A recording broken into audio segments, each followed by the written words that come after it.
Dengar baik-baik, terutama pemegang akaun tabung haji. Assalamualaikum warahmatullahi wabarakatuh dan salam sejahtera. Apa khabar rakan Pesh Hassan Harun.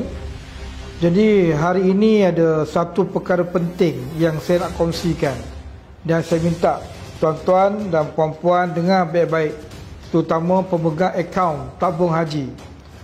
Bersama saya adalah Abang Syam ataupun Nur Syam bin Sulaiman. Untuk makluman lah, permulaan cerita ini 12,000 duitnya lenyap, 12,000 duitnya hilang. Jadi benda ni bukan mudah nak terima sebenarnya. Dan untuk makluman juga bahawa pengeluaran dia sebanyak 5 kali, iaitu pada 20 bulan 2 RM3,000, 21 bulan 2 RM1,000 dan juga RM2,000, 22 hari bulan 2 RM3,000 dan 23 bulan 2 RM3,000, menjadikan jumlah sebanyak RM12,000. Saya dapat gambarkan bahawa saya tak nafikanlah, mungkin ianya disebabkan skema. Mungkin sebab bermakna skema ni pula dia berjaya mendapatkan nombor telefon Abang Syam. Dia jadi pair, mana dia dapat, dia pun dapat mesej, WhatsApp dan sebagainya. Selalu kita tengok WhatsApp je. Sekarang zaman teknologi memang kita guna WhatsApp, FB, WhatsApp dan sebagainya. Dan ini digunakan menggunakan mesej yang mana kita jarang tengok. Dan akhirnya baru perasan bahawa benda ni berlaku dan sebagainya. Dan Abang Syam telah pergi ke tabung haji di Kuala Lumpur Baru, dan sesudah itu dinasihatkan untuk pergi kepada tabung haji HQ, dan akhirnya beliau telah pergi ke sana lah. Cuma dua isu yang saya nak bangkitkan dekat sini, yang saya nak kongsikan. Yang pertama melibatkan isu kita sendiri sebagai orang yang menabung dan tabung haji, supaya lebih berhati-hati dan sentiasa melihat selepas ini. Jadi perkara ini saya tak faham macam mana dari segi safety, keselamatan kepada sistem ini.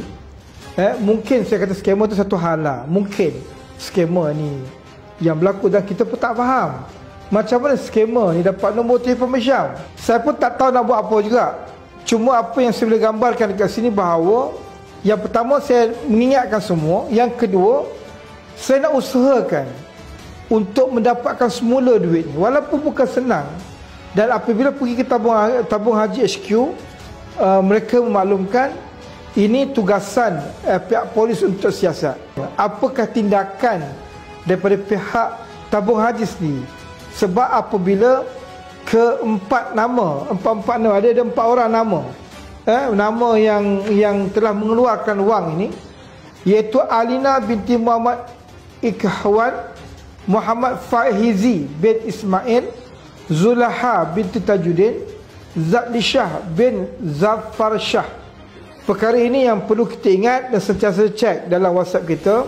Dan terima kasih kepada Abang Syam, sebab walaupun dia kecewa dengan perkara ini, dalam masa yang sama niat beliau untuk saya wawarkan benda ini, untuk nak maklumkan kepada seluruh masyarakat di Malaysia ni, supaya berhati-hati.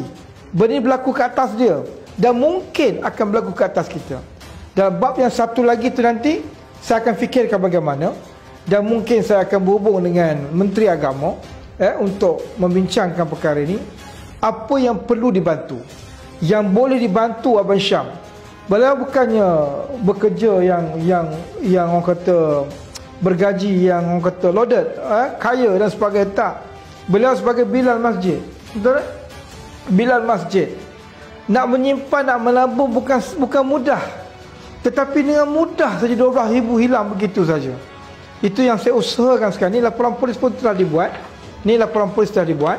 Cuma sekarang ni saya tengah memikirkan apakah kaedah untuk membantu beliau untuk usaha untuk mendapatkan kembali duit itu. Bukan mudah. Kalaulah ianya kes pertama yang berlaku di tabung haji, saya minta sangat-sangatlah, mungkin tabung haji yang mendengar, wakil-wakil termohon mendengar berita ini, tolong fikirkan sesuatu lah, bantulah beliau, ringankan beban beliau, dan kalau boleh kembalikan wang beliau.